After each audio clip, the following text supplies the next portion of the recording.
इस वक्त मुल्क पाकिस्तान में माशी तौर पर जो बहरान आया हुआ है वो तहरीक इंसाफ की हुकूमत की इंसाफ की बिखरती तजलियों को वाज़ेह कर रहा है। जब से पाकिस्तान पर इमरान खान की हुकूमत आई है तब से माशी तौर पर मुल्क कमज़ोर से कमज़ोर तर होता जा रहा है। और आज अगर मार्केट में आप देखें आटे का रेट, चीनी का रेट, सब्ज़ियों का रेट, तो तहरीक इंसाफ की नाकामी को बिल्कुल वाज़ेह कर रहा है। हुकूमत इंसान को और गरीब आवाम को रिलीफ देने में मुकम्मल तौर पर नाकाम हो चुकी है। तालीम और सेहत के मसाइल पहले से कई गुना बढ़ चुके हैं। हॉस्पिटल में आवाम को सहूलियात ना होने के बराबर हैं। मुल्क के अंदर ना ही तो कोई तालीम का सिस्टम है और ना ही सेहत का, बल्कि हर जगह जुल्म और जबर की इंतहा होती जा रही है। जिस कौम ने बड़ी उम्मीद के साथ तब्दीली के दावों को सामने रखते हुए पीटीआई सरकार को वोट दिए थे, आज उनकी ज़बानों से तौबा तौबा तौबा निकल रही है। आज वो रो रहे हैं इस बात पर कि हमने ये जुर्म अजीम किया, अल्लाह हमें माफ़ करना। वो चीनी जो 55, 60, 50 रुपये किलो होती थी, आज वो 100 की हद को भी क्रॉस कर चुकी, वो भी सेंचुरी। और जनाब क्या कहते हैं जी, छक्के पे छक्के मारते हुए अब 100 के हद क्रॉस कर रही है। इंतहाई अफसोसनाक मरहला है इस हुकूमत के लिए। डूब के मर जाने का मकाम है इस हुकूमत के लिए कि जिसने अवाम को तारों पे पहुंचने के रुख दिखाए और ज़ेर ज़मीन लेकर ये चले गए।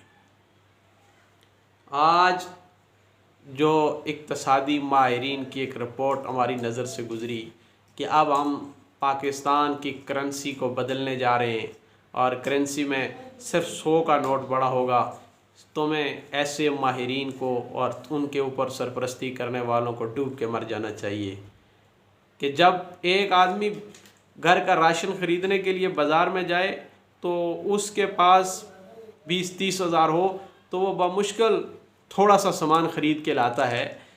अक्ल के आंधो तुम कहते हो 100 से बड़ा नोट नहीं होगा और उसके ऊपर क्या कहते हैं 24 रुपये 100 के ऊपर टैक्स होंगे। क्यों? ये कोई तुम्हारे बाप के कमाए हुए पैसे हैं जिस पे तुम्हें हम टैक्स देंगे? बहुत बेशर्म लोग हो तुम, तुम्हें कोई शर्म नहीं आती। तुम इस आवाम के साथ मजाक कर रहे हो। यहूद और निसारा के एजेंट हो, तुमने प्रॉपर्टी पर इतने टैक्स लगाए, तुमने हर चीज़ पर टैक्स लगाकर आवाम का जीना मुश्किल बना दिया है। तुमने नौकरियों का वादा करके लोगों से नौकरियां छीन ली हैं। तुमने ऑपरेशन करके लोगों के कारोबार को गिराया है। तुमने ताजवीज़ात के नाम पर लोगों के रेडियों और उनके चूल्हे ठंडे किए हैं। तुमने गरीब आवाम के लिए कुछ भी नहीं किया। तुम गरीब आवाम के मुजरम हो। तुमने रिश्वत, करप्शन, बदउनवानी को फ़रोग़ दिया है। आज हर अदारे में करप्शन बढ़ चुकी है, रिश्वत बढ़ चुकी है। कोई एक जगह ऐसी नहीं है जहाँ पिछली हुकूमत में सुकून होगा और नाइंसाफ़ी होगी और आज जनाब आपके दौर में वहाँ फरिश्ते बैठे हुए हैं। 40 चोर आपके साथ भी शामिल हैं जो पहले लोगों के साथ शामिल थे। वो सारी काबीना वही है जो पहले भी हुकूमतों में थी और तुमने तो आवाम का जीना मुश्किल बना दिया है। तुम्हारे जो माहिरीन तुम्हें मशवरे दे रहे हैं सरासर गलत है। 100 के नोट पर 24 रुपये टैक्स, जैसे तुम्हारे बाप के पैसे तकसीम करते हो फिर लोगे। तुम जो हमें सेहत और तालीम दोगे हमें वो नहीं चाहिए।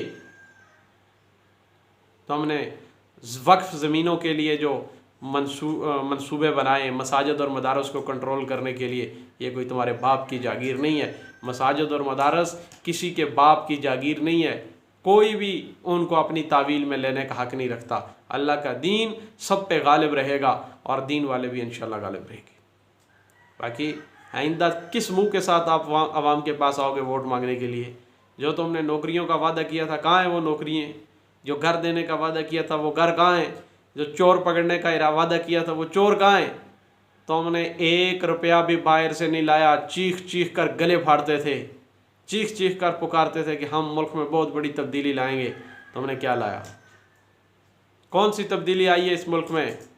स्वाय गुर्बत की शक्ल में हमें तब्दीली नज़र आ रही है, बदअमनी की सूरत में तब्दीली नज़र आ रही है, रोडों पे औरतों की इज़्ज़तें तार तार हो रही हैं, वो हमें तब्दीली नज़र आ रही है।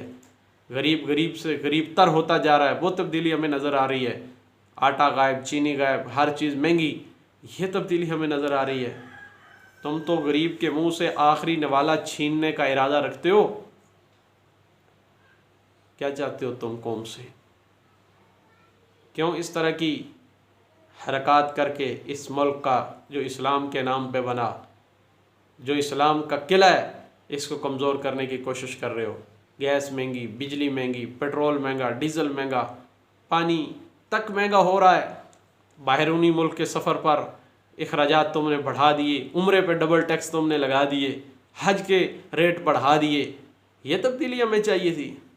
हम तो ये समझते थे कि जब मुल्क में अंदर 100 रुपये का सबसे बड़ा नोट है तो फिर 100 रुपया लेके घर से जो निकलेगा, चीनी 2 रुपये किलो होनी चाहिए, आटा 2 रुपये किलो होना चाहिए, पत्ती चाय 1 रुपया किलो होनी चाहिए, आलू मटर 50 पैसे के किलो मिलने चाहिए, सब्जियों का रेट फिक्स कर लो भाई, 2 रुपये से ज़्यादा कोई सब्ज़ी किलो नहीं होगी। 100 रुपया बंदा घर से लेके निकले तो 80 रुपये में पूरे महीने का राशन उसको मिलना चाहिए। फिर आप 100 रुपये के नोट को सबसे बड़ा नोट बना दो, हमें खुशी होगी। लेकिन तुम ये नहीं कर सकते और तुम हमारे साथ मजाक कर रहे हो। हम ये मजाक भी बर्दाश्त नहीं कर सकते। हवाम से कहूँगा कि अब वक्त आ गया है कि अब उठ खड़े हों और अपने मुस्तकबिल के लिए, अपने मुस्तकबिल के लिए, गुर्बत के ख़ात्मे के लिए इन ज़ालिमों से इनकी कुर्सी को छीन लें, इनको भगाएं। ये इस मुल्क को तबाह करना चाहते हैं और ये आपसे आपका आखिरी निवाला भी छीनना चाहते हैं। ये नौकरियों के बहाने पर रोज़गार छीन रहे हैं। ये इस मुल्क की आवाम को कंगाल करना चाहते हैं। ये यहूद और निसारा के एजेंट इस मुल्क के अंदर इस तरह गुर्बत को लाना चाहते हैं कि ताकि यहाँ के शहरी गुर्बत की चक्की में पिस जाएं। हर चीज़ के ऊपर टैक्स, हर चीज़ के ऊपर टैक्स। और ये टैक्स कहाँ जा रहे हैं? तुमने अपनी शाही नौकरी को क्यों नहीं बंद किया? तुम्हारे दस्तरखान उसी तरह क्यों सजे हुए हैं? तुम्हारी सिक्योरिटी और तुम्हारे प्रोटोकॉल में कमी क्यों नहीं आई? तुम झूठे हो, तुम मक्कार हो, तुम अय्यार हो। तुमने जितने भी वादे किए वो सारे झूठे निकले। कोई एक वादा भी तुम्हारा सच्चा नहीं है कौम से।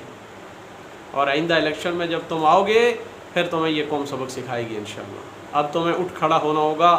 अब भी अगर नहीं उठोगे, अब भी अगर नहीं जागोगे तो जालिम ये तुमसे तुम्हारा आखिरी नवाला, तुम्हारा सहारा, तुम्हारा घर, तुम्हारी प्रॉपर्टी सब कुछ छीनने के ऊपर ये तुले हुए हैं।